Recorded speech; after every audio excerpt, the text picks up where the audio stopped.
los miembros del jurado de Parkland hoy físicamente van a visitar a la escena del crimen. Le habíamos mencionado y hablamos sobre este tema con varios de los padres de las víctimas y de los sobrevivientes, muchos de los cuales han estado pidiendo que derrumben ese edificio. El edificio sigue siendo parte de una escena de crimen, las mochilas, la sangre, todo se ha quedado exactamente como estaba hace varios años cuando ocurrió la masacre. Hoy van a estar caminando los miembros del jurado por ese sitio y se esperan que algunos padres también vayan. Pasamos a hablar sobre este tema con la psicóloga Cristina Palenotti, que está con nosotros. Gracias, Cristina, un placer. El placer es mío, muchas gracias. Bueno, una de las partes más difíciles de este juicio ha sido ver a los padres sentados, escuchando el procedimiento. Terminaron lo que es la primera parte, que es la presentación de la fiscalía con las familias de las víctimas dando su testimonio sobre lo que ellos han perdido. Ahora entramos en una segunda fase. La decisión de la jueza de dejar al jurado físicamente ir a ver la escena del crimen porque las fotografías y los videos no eran suficientes para muchos, la parte que va a ser más traumática de este juicio. ¿Qué nos puedes decir sobre las escenas de crimen y del punto de vista psicológico, cómo impactan a las personas físicamente verlo diferente a los videos y la fotografía? Bueno, sin duda es una experiencia que puede llegar a ser traumática dependiendo de la psicología de cada uno de los integrantes del jurado. Pero se pueden disparar emociones básicas, humanas, que sabemos que son muy animales, muy salvajes, en el sentido de que no están mediadas por la razón, estas emociones, como la tristeza, y todo a través de la empatía, la ira, el miedo, sobre todo el miedo que se sintió en ese día, ¿verdad? El jurado está colocado en una posición casi de testigo, de testigo presencial de aquel hecho.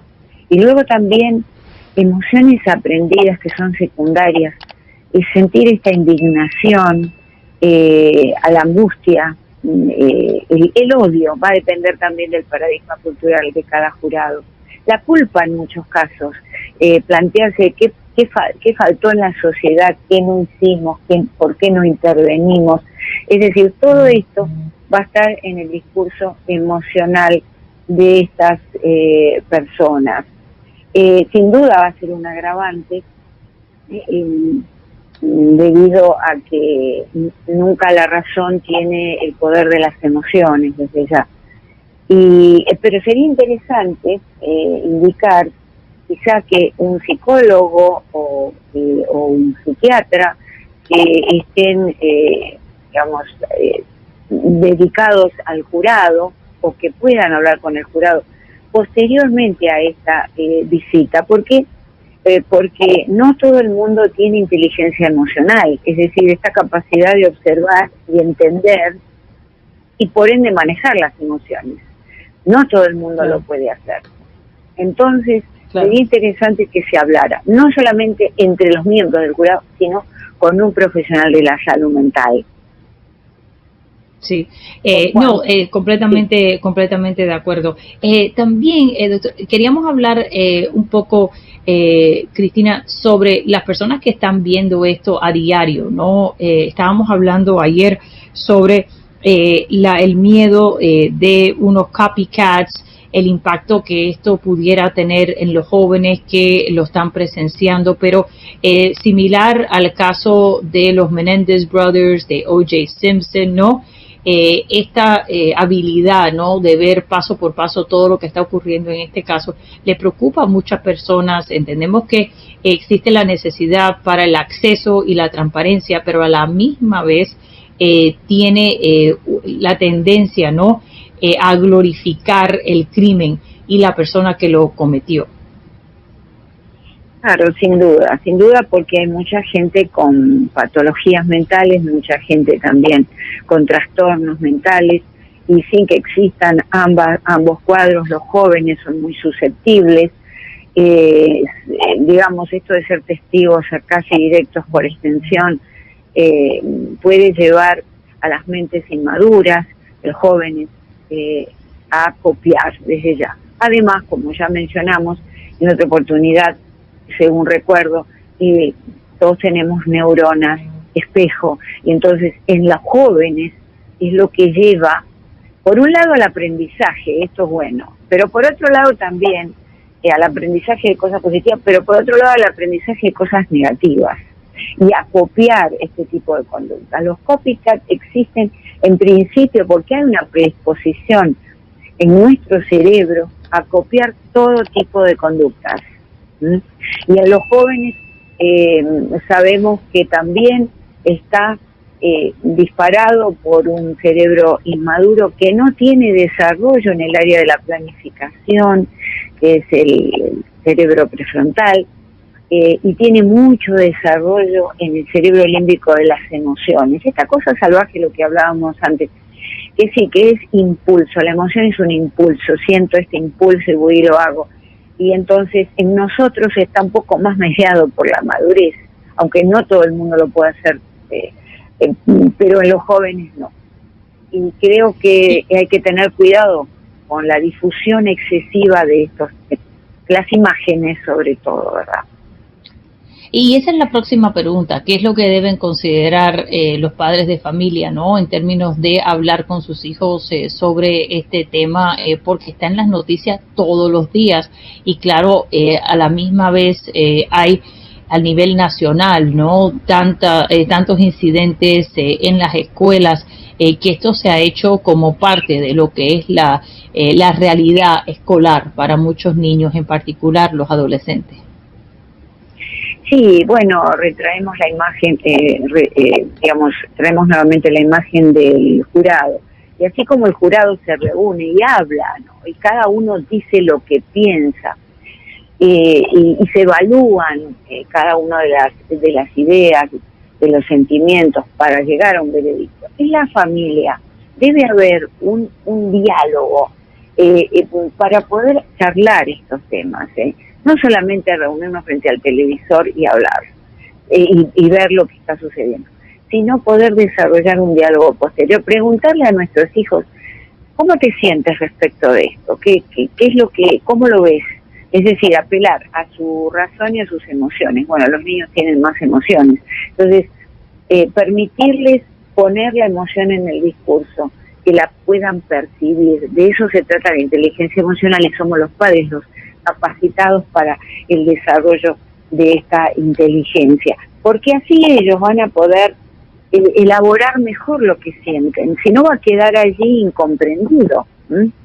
De modo que los padres somos los artífices de esto, como yo siempre digo, los padres, la escuela instruye y los padres damos valores, los principios, el diálogo necesario para la comprensión de la realidad. Y si hay algo que nosotros no comprendemos como padres, llamar a alguien, a un psicólogo, a un maestro, a alguien que sepa explicarme a mí para poder explicar a mis hijos.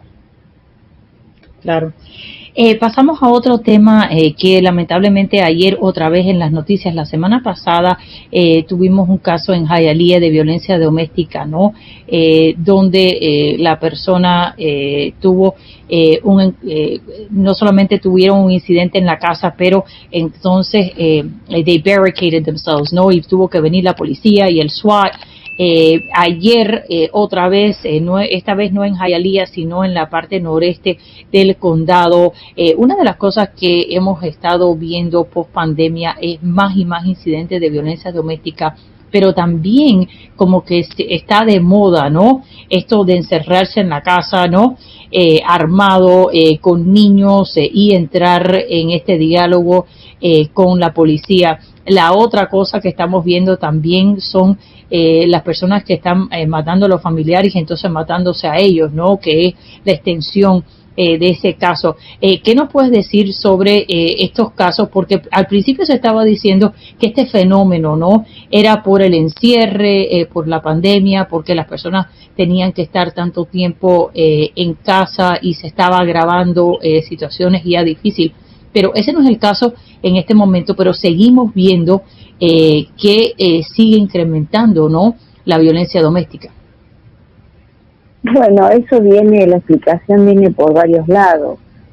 Primero, las redes sociales están altamente agresivas también, es decir, en la información que se muestra, en las cosas que se hacen. Luego, sin duda, los medios de comunicación, bueno, tienen la obligación de mostrar la realidad, eso sin duda. Hay mucho protagonismo patológico también, personas que realmente se sienten que no sirven para nada, y entonces una manera de tener el momento de éxito muy oscuro, muy desgraciado, sombrío, es este tipo de cosas. Y en cuanto a la irritabilidad constante, es cierto que a través de la pandemia y a través de los tiroteos masivos estamos todos más irritados porque padecemos de, atención, el estrés crónico. El estrés crónico es justamente una serie de químicos en nuestro cerebro que no podemos controlar y que siguen disparados. Y entonces llegamos, si es que la persona era un abusador doméstico, bueno, va a duplicar esa conducta.